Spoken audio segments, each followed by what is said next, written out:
काश्मीरमधील पहलगाम येथे अतिरेक्यांकडून करण्यात आलेल्या भ्याड हल्ल्यात मृत्युमुखी पडलेल्या निष्पाप नागरिकांना बुद्धगया महाबोधी महाविहार मुक्ती आंदोलनाच्या वतीने श्रद्धांजली अर्पण करण्यात आलेली आहे। महाराष्ट्र प्रदेश काँग्रेस कमिटी अनुसूचित जाती विभाग उपाध्यक्ष नंदकुमार मोरे यांच्या वतीने ही श्रद्धांजली अर्पण करण्यात आलेली आहे। ठाण्यातील कोर्टनाका येथील भारतरत्न डॉ. बाबासाहेब आंबेडकर यांच्या पुतळ्यासमोर बुद्धगया महाबोधी महाविहार मुक्ती आंदोलन सुरू आहे। या आंदोलनास्थळी बुधवारी पहलगाम येथे भ्याड हल्ल्याचा जाहीर निषेध करण्यात आला। बुद्धगया महाबोधी महाविहार मुक्ती आंदोलनासाठी उपोषणार्थ बसलेल्या पूज्य गौतमरत्न महाथेरो यांच्या उपस्थितीत काश्मीरमधील मृत्युमुखी पडलेल्या निष्पाप नागरिकांना श्रद्धांजली वाहण्यात आली। यावेळी असंख्य बंटेगड महाराष्ट्र प्रदेश काँग्रेस कमिटी अनुसूचित जाती विभाग उपाध्यक्ष नंदकुमार मोरे, शंकर जमदाडे, अनिल कुरणे, अर्जुन काटे, संतोष सोनावणे, प्रमोद नंदेश्वर, निलेश गायकवाड, जया रिजवान, शिल्पा सोनाने, सोनाली गायकवाड, विमल शरणागत, शांता नवले यांसह अनेक पदाधिकारी उपस्थित होते। जो भ्याड हल्ला झालाय त्यात आपले जवळजवळ 27 भारतीय मृत्युमुखी पडलेले आहेत। त्यांना श्रद्धांजली वाहण्यासाठी आज या ठिकाणी हा कार्यक्रम घेतलेला आहे। या कार्यक्रमात आमचे म्हणते पूज्य गौतमरत्न त्यांनी गेली 6-7 दिवस झाले या ठिकाणी बोधगया मुक्तीसाठी उपोषण केलेलं आहे। त्या गौतम बनतेच्या नेतृत्वाखाली या ठिकाणी उपोषण 6-7 दिवस चालू आहे। आज बनतेजींच्या मार्गदर्शनाखाली या ठिकाणी असंख्य लोक बोधगया मुक्ती आंदोलनात सहभागी झालेले आहेत। आज बनतेजींच्या परवानगीने हे कार्यक्रम चालू आहेत। बनतेजींच्या प्रमुख उपस्थितीत आज हा पहलगाम येथे झालेल्या भ्याड हल्ल्याच्या निषेधार्थ आणि मृत्युमुखी पडलेल्या भारतीयांना श्रद्धांजली वाहण्यासाठी हा कार्यक्रम या ठिकाणी घेतलेला आहे। मी यापुढे बनतेंना विनंती करत आहे की आपण 2 शब्द बोलावे। त्यांसाठी अत्यंत शोकाचा आहे, दुःखाचा आहे। आमचे एवढे 40 ते 50 निष्पाप ताजे प्राण आम्ही गमावून बसलेलो आहे। या ठिकाणी कोर्टनाका परिसरामध्ये जो महाबोधी महाविहार मुक्ती आंदोलन चालू आहे, सर्व आंदोलनकर्ते, सर्व भिक्खू संघ आपण जो आता 8 दिवस झालेले आहेत, या उपोषणामधून आम्ही प्राप्त केलेले आमचे सर्व संचित पुण्यराशी भगवान बुद्धांचा धम्मगाथेच्या उच्चारातून त्या सर्व पहलगाम मध्ये जीव गमावलेले सर्व निष्पाप भारतीयांसाठी त्यांच्या सुगतीसाठी आम्ही अर्पण केलेले आहे। सोबतच आपण सर्वांना बऱ्याच गोष्टीचा भान आपल्याला सजगतेने आपल्याला काम करावं लागेल। आपल्याला खूप सचेतपणे आपल्याला आपल्या देशाची सुरक्षा आपल्याला करावं लागेल। सोबतच काही गोष्टी ज्यामुळे समाजामध्ये देशामध्ये अन्याय होतो, असा हिंसाचार होतो, या सृष्टीमध्ये सर्वात किमती काय असेल? हिरे, सोने, दाणे, त्यापैकी मानव जीवन सर्वात किमतीचं आहे।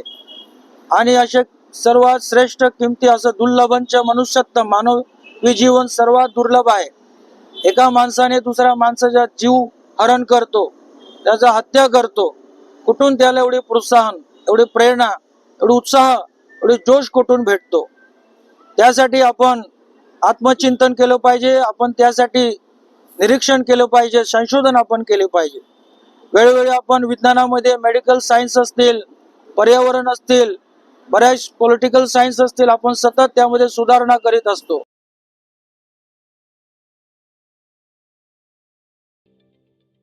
ठाणे महानगरपालिकेचे मालमत्ता कर म्हणजेच प्रॉपर्टी टॅक्स भरण्याचे आवाहन।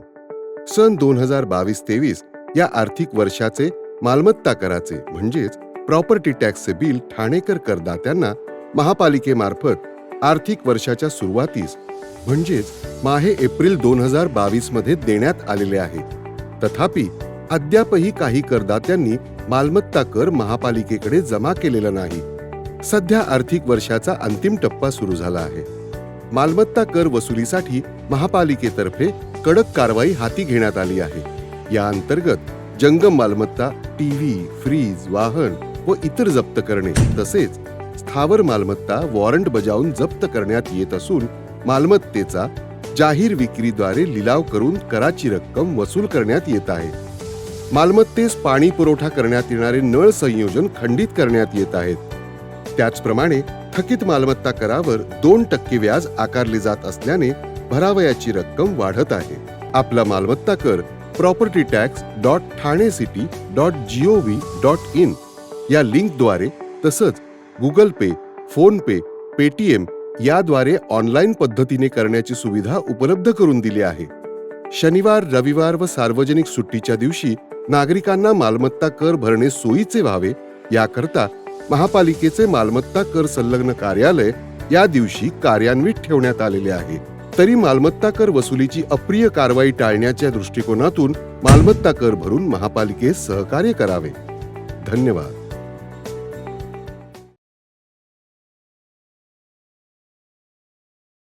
ठाण्यातील सिद्धेश्वर तलाव परिसरातील आज मोठ्या प्रमाणामध्ये मासे मेल्याचं दृश्य पाहायला मिळालं. ठाणे शहर हे तलावांचं शहर म्हणून ओळखलं जातं. अशातच तलावांचं संवर्धन होत नसल्याने या परिस्थितीवरून पाहायला मिळालंय. सिद्धेश्वर तलाव परिसराभोवती मोठ्या प्रमाणामध्ये नागरी वस्ती आहे, त्यामुळे तलावात मोठ्या प्रमाणामध्ये सांडपाणी देखील सोडलं जातं. तलावात मोठ्या प्रमाणामध्ये हिरवळ आणि कचऱ्याचं साम्राज्य निर्माण झालेलं आहे, त्यामुळे जलपर्णीच्या वाढीला कुठेतरी आडकाठी निर्माण होते. त्यामुळे तलाव परिसराभोवती मोठ्या प्रमाणामध्ये दुर्गंधी पसरलेली देखील आहे. तलावात मोठ्या प्रमाणामध्ये मासे मेल्यानंतर या परिसरामध्ये दुर्गंधीचा सामना परिसरातील नागरिकांना करावा लागलाय. तलावातील मासे मेल्यानंतर ते तरंगत असल्याचं विदारक दृश्य नागरिकांनी पाहिले. यावेळी त्वरितच माजी नगरसेवक नारायण पवार यांनी घटनास्थळी दाखल होऊन सदर परिस्थितीची पाहणी केली. तसेच संबंधित प्रशासकीय अधिकाऱ्यांची कानउघडणी देखील केली. प्रशासकीय राजवट लागू असल्याने अधिकाऱ्यांवरती कोणाचाही वचक राहिला नाही, त्यामुळे अनेक वर्षे एकाच पदावरती आहेत, त्यामुळे बऱ्याचदा कामाकडे त्यांचं दुर्लक्ष होत असल्याचा आरोप देखील नारायण पवार यांनी केला आहे. तर ठाणे महानगरपालिकेच्या प्रदूषण नियंत्रण विभागाच्या अधिकारी मनीषा प्रधान यांनीही यावर उपस्थित राहून पाहणी करून आढावा घेतला आणि संबंधितांना लवकरात लवकर हे मासे तलावातून बाहेर काढण्याचे आदेश दिले आहेत. हे दुर्गंधी आता हे बघा ना, हे काय टेक्निकल अडचण मध्ये तुमचा तो प्रस्ताव मंजूर करतील किंवा काय करतील ते नाही. माझं म्हणणं ना एकच आहे मॅडम, तुम्हाला एखादा काम दिलं ना तर काम त्या ठेकेदारांकडून करून गेले. तळाव आपण बोलतो म्हणजे ठाण्याची ओळख काय, तळावांची शेर काय परिस्थिती आहे तळावांची. ठाण्याची ओळख म्हणजे तळावांचं शेर, आणि तळावांचं शेर बोललं तर तळावांची परिस्थिती काय ते बघा तुम्ही. जा एकदा तुम्ही चॅनलवाले दाखवा ठाणेकरांना काय तळावांची परिस्थिती आहे. आज आम्हाला नागरिकांनी फोन केल्यानंतर आम्ही बघितले तर ह्या सिद्धेश्वर तळावाच्या याच्यामध्ये हजारो मासे मेलेले आहेत. हजारो मासे मरून दुर्गंधी पसरलेली आहेत. याच्यावरती कोणत्या प्रशासनाचा लक्ष नाही का काही नाही. अनेक वेळा आम्ही अधिकाऱ्यांना फोन करून सुद्धा अधिकारी कधी बघतो, सांगतो, करतो. काय चालले परिस्थिती बघा ना, काय हजारो मासे इथं दुर्गंधी पसरलेली. फक्त आमच्या काही अधिकारी आहेत ना, ठेकेदारांचा बिल कसा काढायचा ते फक्त बघतात एसी मधनं. उन्हामध्ये या जरा बघा इथं काय परिस्थिती चालली या तळावांची. म्हणजे कोणाचाही धाक राहिला नाही. मला तर असं ऐकतांचं पण धाक राहिला नाही त्यांच्यावरती, अधिकाऱ्यांच्यावरती. ज्या टायमाला एखादा अधिकारी काम चुकारू काम करत असेल तर त्याच्यावरती कारवाई करायला पाहिजे, पण अधिकाऱ्यांच्यावर अजून परत कारवाई झाल्या नाही कारणाने कोणी अधिकारी बिंदास कोणी आपल्यावरती कोणी हे करू शकत नाही, आपल्यावर दबाव तंत्र करू शकत नाही. अशी परिस्थिती या ठाणे महानगरपालिकेमध्ये चाललेली. कारण आता आम्ही नगरसेवकांचा दबाव तर नाही राहिला. 3 वर्ष झाले महानगरपालिकेचे इलेक्शन लागणे, आधी 2 वर्ष तर करू नव्हता. म्हणजे 5 वर्षे अधिकाऱ्यांना त्यांना मोकाट सुटलंय. म्हणजे त्या मोकाटच्या याच्यामध्ये पूर्ण ठाण्याचा वाटाळा गेलाय. शहराचा कचरा उचलू शकत नाही. कचऱ्याची परिस्थिती तो मनीष जोशी आहे तर त्याला काही काम करता येत नाही. त्यांच्याकडे मोठमोठे डिपार्टमेंट द्यायचे तर त्यांना कचरा उचलला पाहिजे, डम्पिंग केला पाहिजे, काही करायचं त्यांना माहीतच नाही. फक्त शोगिरी करायची, चॅनलवरती याचा दाखवायचा आम्ही काम करतो म्हणून. अरे आज पण ठाणे शहरामध्ये कचरा पडलेला आहे. आता आमच्या पर्यटनगर मध्ये ज्या रस्त्यावरती कचरा पडलेले, आम्ही त्याशी पर्यटनगर मधल्या लोकांनी आमच्या बरोबर मिटिंग घेतली का बाबा हे साहेब कचरा आमच्या दरवाजा समोर पडतोय तो उचलत नाही. त्यांच्याकडे नाही घंटा गाड्या नाही काही. तो कॉन्ट्रॅक्टर लावले तर ते कोणते आहेत कुठे आहेत काय दिसत पण नाही या शहरामध्ये. म्हणजे या शहराची अशी परिस्थिती आहे. म्हणजे वर्षानुवर्ष ज्या ठिकाणी अधिकारी त्या खात्यामध्ये आहेत ना, त्या अधिकारी खात्यामध्ये बदल्या होत नाही ना, तो परत त्याच्यावरती ह्या शहराच्या विकासाच्या कामामध्ये जोर येणार नाही. उपमुख्यमंत्री एकनाथ शिंदे यांचे अत्यंत जवळचे विश्वासू म्हणून ओळखले जाणारे ठाण्यातील माजी स्थायी समिती सभापती राम रेपाळ यांच्यावर राज्य सचिव पदाची मोठी जबाबदारी शिवसेना शिंदे गटाने सोपवली आहे. लोकसभा आणि विधानसभा निवडणुकीत रेपाळ यांनी केलेल्या कामाची दखल घेत त्यांना ही बढती देण्यात आलेली आहे. ठाणे महापालिकेत स्थायी समिती सभापतीपद भूषवलेले राम रेपाळ हे उपमुख्यमंत्री एकनाथ शिंदे यांचे विश्वासू शिलेदार म्हणून ओळखले जातात. कोणत्याही पदाची अपेक्षा न करता राम रेपाळ हे नेहमी शिंदे यांना भक्कम साथ देतात.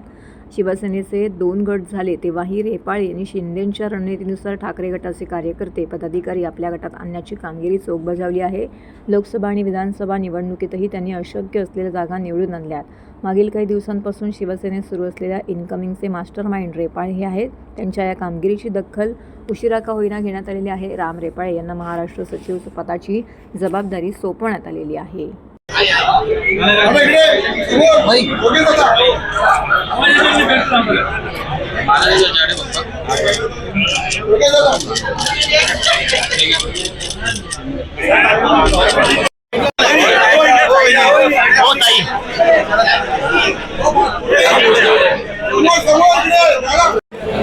जरा पाठी समोर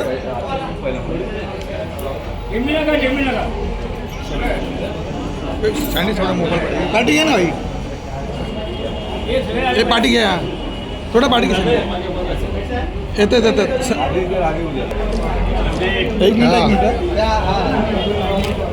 महाराष्ट्र राज्याचे यशस्वी मुख्यमंत्री व आताचे विद्यमान उपमुख्यमंत्री शिवसेना पक्षाचे मुख्य नेते यांनी कालच नवी मुंबई येथे माझी सचिवपदी नियुक्ती केली. त्याबद्दल सर्वप्रथम मला संधी दिल्याबद्दल मी शिवसेना पक्षाचे मुख्य नेते आदरणीय एकनाथजी शिंदेसाहेब यांचे मनापासून आभार मानतो. आणि हिंदुहृदय सम्राट वंदनीय शिवसेना प्रमुख बाळासाहेब ठाकरे यांचे विचार व गुरुवर्य धर्मवीर आनंदगी साहेबांची शिकवण यांच्यानुसार महाराष्ट्र राज्याचे यशस्वी मुख्यमंत्री एकनाथजी शिंदेसाहेबांनी 3 वर्षामध्ये त्यांच्या मेहनतीने या महाराष्ट्रामध्ये 60 आमदार निवडून आणले. प्रचंड अशी लोकांमध्ये लोकप्रिय व्यक्तिमत्व म्हणजे आदरणीय एकनाथजी शिंदेसाहेब. सगळ्यांना हवासा वाटणारा नेते कोण असतील तर ते आपले शिंदेसाहेब आहेत. आणि त्यांच्याबरोबर आम्ही काम करतो आहे. नक्कीच आम्ही स्वतःला खूपच स्वतःला भाग्यवान समजतो की शिंदेसाहेबांबरोबर गेली 35-40 वर्ष आम्ही काम करतो आहे. आणि आता त्यांनी दिलेली जबाबदारी म्हणजे खूप मोठी जबाबदारी आहे. आणि त्यांना अभिप्रेत असलेलं कार्य या महाराष्ट्रात कसं करता येईल त्या दृष्टिकोनातून रात्रंदिवस मेहनत करण्याची माझी तयारी आहे. आपल्या सगळ्या ज्येष्ठ सहकाऱ्यांना विश्वासात घेऊन व सर्व शिवसेनेच्या पदाधिकाऱ्यांना कार्यकर्त्यांना घेऊन मी हे काम करणार आहे. काश्मीरमधील पहलगाम येथे झालेल्या दहशतवादी हल्ल्याच्या निषेधार्थ राष्ट्रवादी विद्यार्थी काँग्रेस शरदचंद्र पवार पक्षाच्या राष्ट्रीय कार्याध्यक्षा मर्जिया शानू पठाण यांच्या नेतृत्वाखाली जोरदार निदर्शनं करण्यात आली.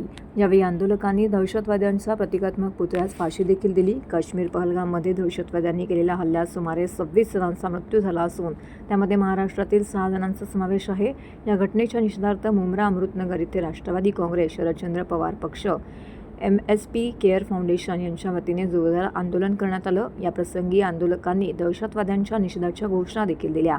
तसेच दहशतवाद्यांच्या प्रतिकात्मक पुतळ्यास फाशी दिली. याप्रसंगी मर्जिया पठाण यांनी आज भारतातील कोणताच नागरिक सुरक्षित राहिला नाही. येथे मृत्यू स्वस्थ झाले आहेत, पण आज सुट्टीचा आनंद घेण्यासाठी पर्यटनच आपण आज जाऊ शकत नाही. ही शोकांतिका असून त्यात सुरक्षा यंत्रणेतील फोलपणा कारणीभूत आहे. सर्वात दुर्दैवी बाब म्हणजे दहशतवादी हल्ल्यात हिंदू मुस्लिम धर्मियांसह अन्य धर्मीय लोकही मारले गेले आहेत. तरीही गुन्हेगाराला शोधण्याऐवजी धर्म शोधला जात आहे. हे अतिशय वाईट आहे. हिंदू धर्म ज्याप्रमाणे झुंडशाहीला मान्यता देत नाही त्याचप्रमाणे इस्लाम देखील कोणाचे प्राण घ्यायला परवानगी देत नाही. असं कृत्य करणाऱ्यास घरात घुसून मारलं पाहिजे. आज या हल्ल्यानंतर ज्या पद्धतीने सत्ताधारी विधान करत आहेत त्याकडे पाहता सत्ताधाऱ्यांना देशभर दंगे भडकवायचे आहेत असं चित्र दिसत आहे. पहलगाम में हुए टेररिस्ट अटैक्स की निंदा करते हुए हमने आज का आंदोलन किया. 28 लोगों की जानें गई है. बहुत निर्दय तरीके से उनको मारा गया है. 28 लोगों की जो जान गई है उनको हम सहानुभूति करते हैं. मगर जो टेररिस्ट अटैक है उसको लाइटली नहीं ले सकते। हमारे देश में इंसान की ज़िंदगी की कीमत इतनी छोटी हो गई है कि उनको नाम पूछकर मॉब लिंचिंग किया जा रहा है या नाम पूछकर मारा जा रहा है। अगर तो इंसान की ज़िंदगी की कीमत इतनी छोटी नहीं होनी चाहिए। गवर्नमेंट को सिक्योरिटी पे ध्यान देना चाहिए। और दूसरी चीज़, ऐसे नामर्द टेररिस्टों को पकड़ के उनके घर के अंदर घुस के मारिए, ताकि ये एग्जाम्पल सेट हो पूरे देश में कि टेररिज्म इंडिया बर्दाश्त नहीं करेगा और इंडिया के लोग बर्दाश्त नहीं करेंगे। मंगळवारी काश्मीरमधील पहलगाम येथे दहशतवाद्यांनी क्रूर हल्ला केला। या हल्ल्यात मृत्युमुखी पडलेल्या भारतीयांना आदरांजली अर्पण करण्यासाठी डॉक्टर जितेंद्र आव्हाड यांच्या मार्गदर्शनानुसार राष्ट्रवादी काँग्रेस, शरदचंद्र पवार पक्षाच्या वतीने सुहास देसाई, प्रकाश पाटील व सुजाताताई घाग यांच्या नेतृत्वाखाली कॅन्डल मार्च काढण्यात आला। पहलगाम येथील हल्ल्यात महाराष्ट्रातील 6 जणांसह 22 जणांचा मृत्यू झाला आहे। त्या निषेधार्थ प्रभात सिग्नल ते महात्मा गांधी उद्यान असा कॅन्डल मार्च काढण्यात आला। त्यानंतर महात्मा गांधी यांच्या पुतळ्यासमोर तोंडाला काळ्या पट्ट्या बांधून मूक निदर्शने केली।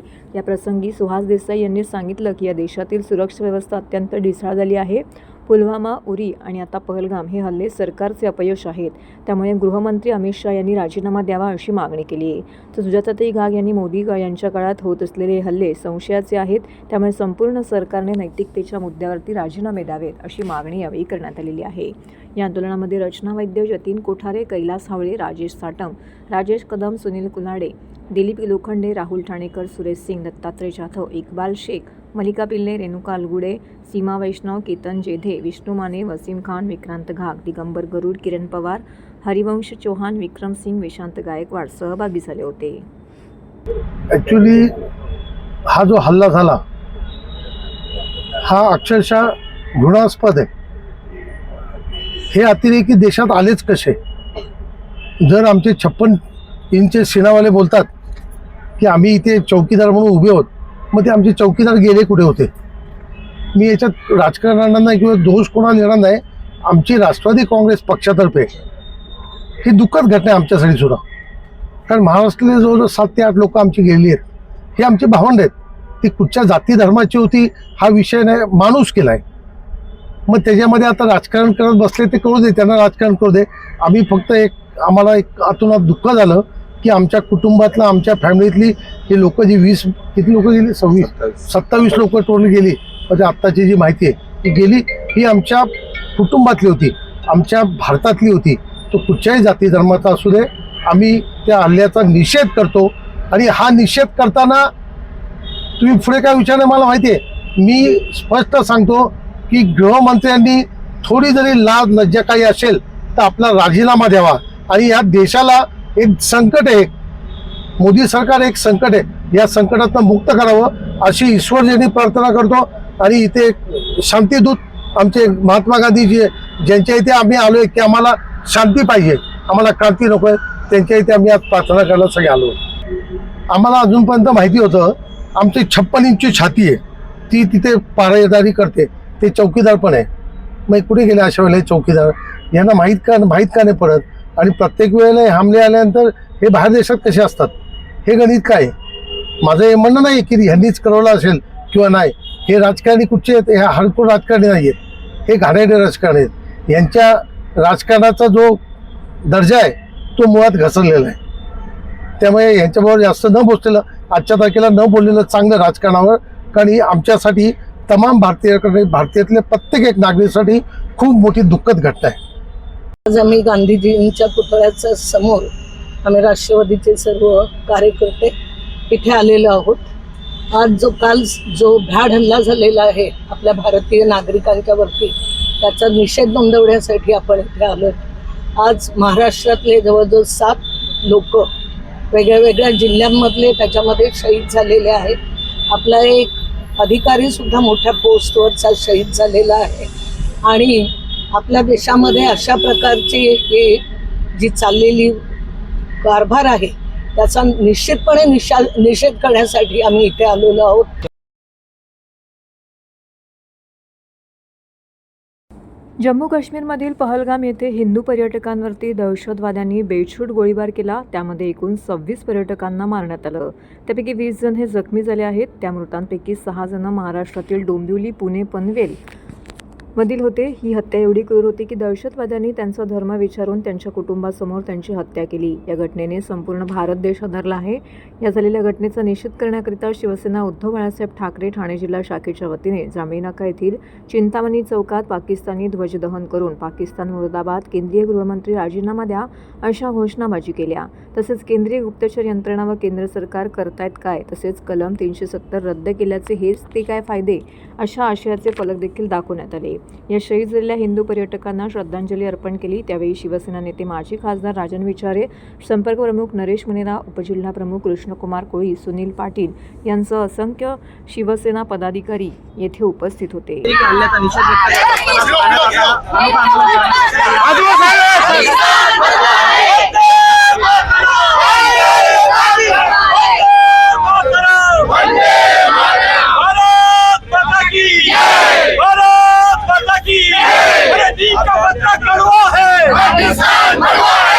मला वाटतं सर्वात लाजिरवाणी गोष्ट अशी आहे की गेल्या 10 वर्षामध्ये कित्येक असे हल्ले या ठिकाणी झालेले आहेत. कालच मला वाटतं दुपारी 3 वाजता या ठिकाणी पहलगाव या ठिकाणी जे काही टुरिस्ट लोक गेले होते, जवळजवळ 26 लोकांना त्या ठिकाणी अमानुषपणे बेछूट गोळीबार करून त्या ठिकाणी मारले गेले. त्यामध्ये महाराष्ट्राचे 6 लोक होते. मला वाटतं डोंबिवली शहरामधले 3 जण होते, पुण्यामधला 1 जण होता आणि पनवेलमधला 1 होता. असे 6 जण महाराष्ट्रातले होते आणि एवढी मोठी ही घटना त्या ठिकाणी झाली होती. तुम्हाला माहिती असेल 10 जुलै 2017ला ज्यावेळेला अमरनाथ यात्रा या ठिकाणी सुरू झाली होती, त्यावेळेला जवळजवळ 7 यात्रेकरूंवरती त्या ठिकाणी बेछूट गोळीबार झाला होता. त्या ठिकाणी पुलवामा येथे त्या ठिकाणी गव्हर्नरनी स्वतः सांगून त्या ठिकाणी गृहमंत्र्यांना सांगितलं होतं की स्वतः पंतप्रधानांना त्या ठिकाणी सांगितलं होतं, परंतु त्या ठिकाणी दुर्लक्ष करून त्या ठिकाणी जवळजवळ 40 CRPFचे जवान त्या ठिकाणी मृत्युमुखी पडले. अशा पद्धतीने या काश्मीरमध्ये आज गेले 370 कलम रद्द केल्यानंतर सुद्धा हे काश्मीर शांत होत नाही. आणि आज तुम्ही बघितलं असेल या ठिकाणी पहलगाव येथे ज्यावेळेला हा जो काय हल्ला झाला, जवळजवळ 2 ते 3 हजार त्या ठिकाणी टुरिस्ट त्या ठिकाणी होते आणि एवढा मोठा तिथे बेस कॅम्प आहे, तिथे CRPFचा बेस कॅम्प आहे, आर्मी आहे तिकडे. असं असताना सुद्धा जवळजवळ हे जे नाटक होतं अर्धा पाऊण तास त्या ठिकाणी चालू होतं आणि असं असताना त्या ठिकाणी 5 अतिरेकी येतात आणि त्या लोकांना गोळ्या घालून निघून जातात आणि एकाही अतिरेक्याला आतापर्यंत पकडलेलं नाही. हा मला वाटतं केंद्र सरकारचा फेल्युअर आहे. आज तुम्ही बघितलं असेल मोठमोठ्या गोष्टी करतात. या ठिकाणी तुम्ही बघितलं असेल कालच नवी मुंबई येथे या ठिकाणी जे ठाणे जिल्ह्याचे पालकमंत्री आहेत त्या ठिकाणी पक्ष फोडण्यामध्ये मशगूल होते. डोंबिवलीचे 3 नागरिक त्या ठिकाणी गेलेले आहेत आणि त्यांच्यावरती दुःखाचा डोंगर त्या 3 कुटुंबावरती असताना आज तुम्ही जर बघितलं असेल त्या ठिकाणी ते त्या कार्यक्रमामध्ये व्यस्त होते. फक्त त्यांना एकच आहे की शिवसेना कशी संपवायची, या ठिकाणी कशा पद्धतीने पक्ष फोडायचा, कार्यकर्त्यांवर कशा खोट्या केसेस टाकायच्या, कार्यकर्त्यांना कसा त्रास देता येईल, अशा पद्धतीने आज सुद्धा आम्ही आज या ठिकाणी राष्ट्रभक्ती म्हणून या ठिकाणी इथं आलेलो आहोत. पण तरी सुद्धा पोलिसांचा एवढा बंदोबस्त, आम्ही त्यांना सांगितलं की तो बंदोबस्त जरा तुम्ही जर तिकडे जर लावला असता तर मला वाटतं या ठिकाणी एवढे लोक त्या ठिकाणी मृत्युमुखी पडलेले नसतील. म्हणून हा केंद्र सरकारचा फेल्युअर आहे. या केंद्र सरकार या ठिकाणी जे काय गृहमंत्री आहेत किंवा पंतप्रधान आहेत यांनी राजीनामा द्यायला पाहिजे.